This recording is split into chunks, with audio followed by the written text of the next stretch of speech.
Hi friends, இப்போ நம்ம என்ன பார்க்க போகிறோம்னா, இங்கே பாருங்கள் காரப்பொடி மீன் குழம்பு தான் பார்க்க போகிறோம். இங்கே பாருங்கள் சூப்பராக அழகாக க்ளீன் பண்ணிட்டேன். பாருங்கள் நல்லா கத்திரிக்காய், சின்ன வெங்காயம், அப்புறம் வடகெல்லாம் போட்டு நல்லா தாளித்து சூப்பராக கொதிச்சுட்ருக்குது. இப்போ நம்ம மீன் போட்டுடும்.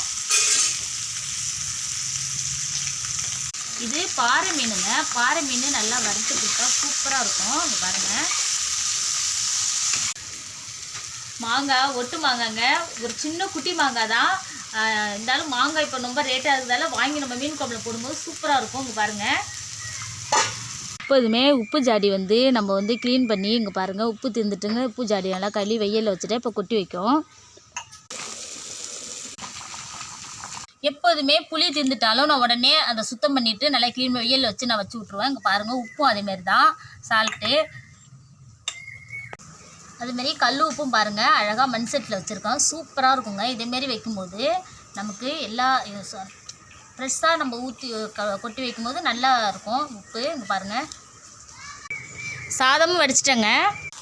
சூப்பராக குழம்பு கொதிச்சுட்டு பாருங்கள். காரப்பொடி மீன் இது எல்லாத்துக்குமே நல்லதுக்கு, குழந்தை பிறந்திருக்கிறவங்களுக்கும் நல்லது. நல்லா சூப்பராக இருக்கும் இந்த காரப்பொடி மீன்.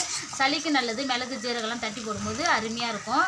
இவ்வளோ தாங்க மதியம் எங்களுக்கு லஞ்சு. மீன் குழம்பு, மீன் பொரிச்சிருக்கேன், சாதம் வடிச்சாச்சு.